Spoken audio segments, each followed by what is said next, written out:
Smokey Robinson has just revealed something shocking, and fans are in disbelief. From a difficult childhood to his rise to fame, struggles with addiction, and heartache, he's now sharing his complete story. It's honest, it's emotional, and it's not what anyone saw coming. Let's uncover the hidden truths Smokey has kept secret for so long. So my mom passed when I was 10. And then my older sister, who had 6 kids of her own by that time, came back to live in the house. And she ended up having 10 kids. So that's how my nieces and nephews are actually like my brothers and sisters. And there were 11 of them. Smokey Robinson didn't have a life of wealth or fame. He was born in Detroit in 1940 and grew up in a tough neighborhood. His early years were filled with challenges, but those hardships helped shape the drive that led to his success. Smokey came from a large family. After his parents separated when he was just 3, life became even more difficult. His mother passed away when he was only 10, and that loss changed everything. After her death, Smokey moved in with his sister Gerald, Dean and her husband, but with 10 kids already in the house, it was a crowded, noisy, and chaotic environment. With 2 of my nephews in a little bed. It was about as big a size as a twin bed, you know. So we were all piled up there and everything. But we didn't know we were poor, man. Imagine trying to find a quiet spot to dream big with 12 kids running around. There was no privacy, no luxury, and just enough to scrape by. Food wasn't always easy to come by, and clothes were often shared or passed down. But through all the chaos, Smokey learned to adapt. He discovered patience, the importance of teamwork, and how to stand out without making a lot of noise. We didn't know we were poor, man, because everybody in the neighborhood was under those same conditions, you know. So I didn't realize I was poor until I moved out of there. Money was often tight, sometimes too tight, and his family faced real struggles with poverty. But through it all, they stuck together. That difficult upbringing made Smokey tough. He didn't grow up making excuses. He grew up with a strong work ethic. Music became his escape. While other kids were playing outside, Smokey was listening to records, absorbing every note. Before his mother passed, she played a lot of music, and those songs stayed with him. They sparked something inside, him that never faded. When I look back on it, because I had never been in a fight like that before. You know, I had a lot of fights when I was growing up, you know. But I had never been in a fight like that where boys were hitting each other in the head with baseball bats and knocking each other out with baseball bats and that kind of stuff, you know. It was just crazy. Smokey Robinson's rise to fame wasn't just about his talent. It was about overcoming racism and rejection. He grew up in Detroit during a time when Black people faced severe hate and discrimination.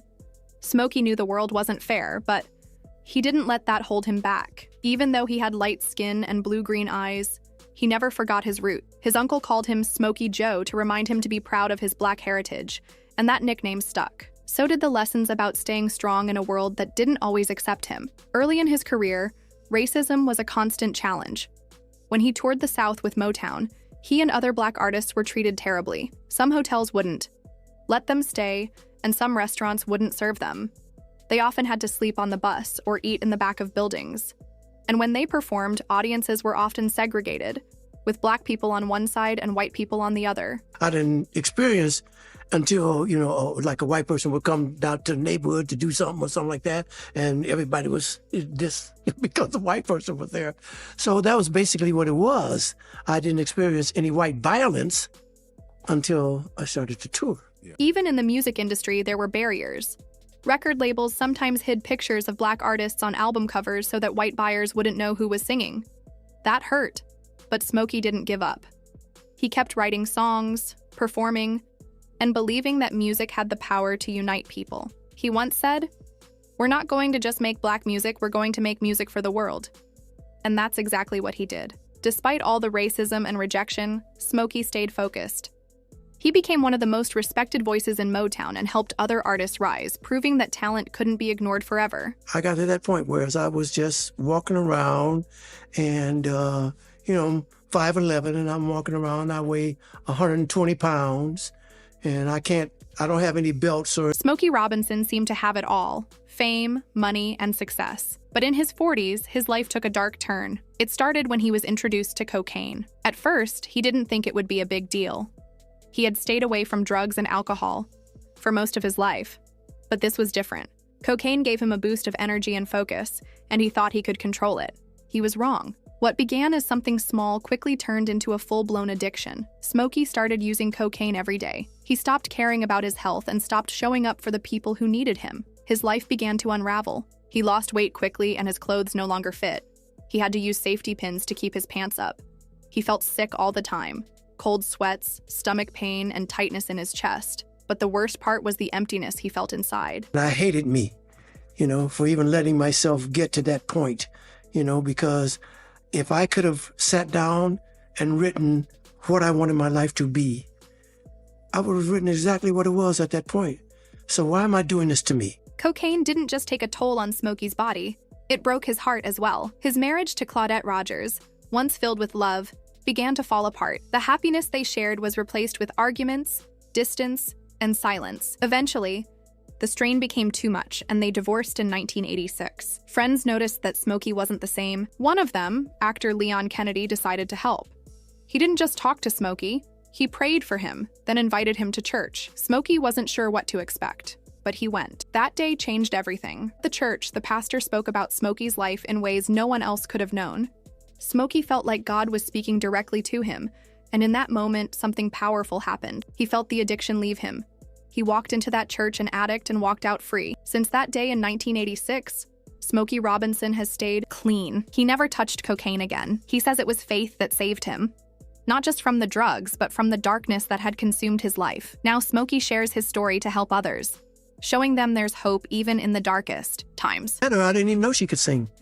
When I found out she could sing was when she moved away from the block. She moved to a place called the Brewster Projects. Smokey Robinson has always been open about his life, but in 2023, he stunned fans when he revealed something very personal. Yes, he was talking about Diana Ross, the same Diana Ross he grew up with in Detroit, the same Diana who became a Motown legend just like him. They were close friends and worked together often, and one day their relationship went further. Smokey shared that the affair lasted about a year. At the time, he was still married to Claudette Rogers, his first wife and fellow singer in the I Miracles. Smokey described the affair as beautiful, but he also admitted it was wrong. He said it wasn't something he planned, but it ended up hurting a lot of people. We were just happy. Oh, we're going to have a baby, because that's why she had come off the road. She'd come off the road. Smokey Robinson's marriage was already under a lot of pressure.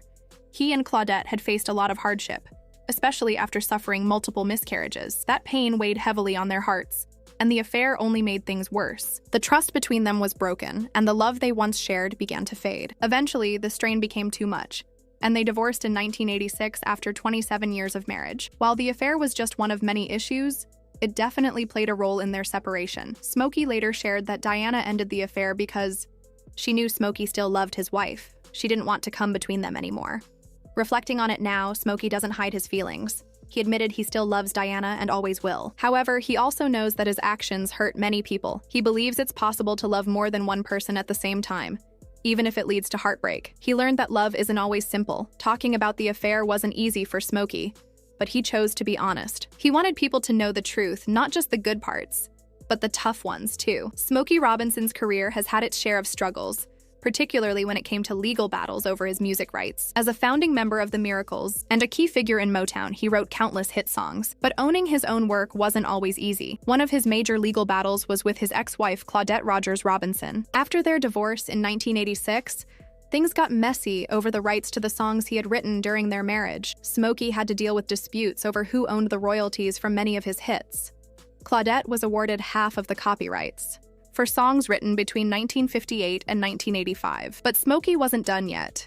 In the years that followed, he fought to regain control over his music. Under the 1976 Copyright Act, artists could reclaim the rights to their work after 35 years. Smokey worked hard to reduce Claudette's claim over his songs, and the legal battle continued for several years. Finally, in 2014, they reached a settlement, but it wasn't easy. The fight over song rights took a toll on Smokey, both personally and professionally. But his struggles didn't stop there. Smokey became an advocate for artists' rights on a much larger scale, especially for musicians who recorded music before 1972, when they weren't being paid for their work if it was still being played or sold. In 2018, Smokey testified before the Senate Judiciary Committee, speaking out about the unfairness of how older songs were treated. He called it ridiculous that artists weren't getting paid for their classic tracks. His efforts helped push the Music Modernization Act forward, which was passed in 2018. This law made sure that artists would get paid for their work, even if it was recorded decades ago. In 2004, Smokey faced a major health scare that almost cost him his life. He was diagnosed with a life-threatening heart disease and had to undergo surgery. This experience was a wake-up call for him. Smokey knew he had to make big changes to save his life. The surgery and recovery process made him reflect on how fragile his health had become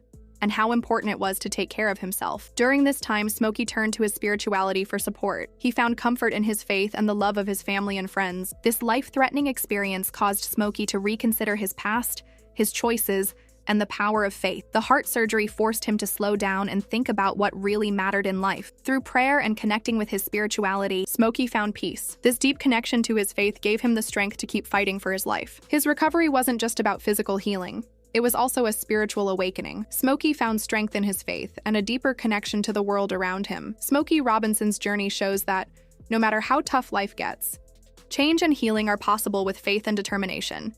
If his story inspired you, share it with others who may need hope. Don't forget to subscribe for more stories of resilience and transformation. Let's keep the conversation going.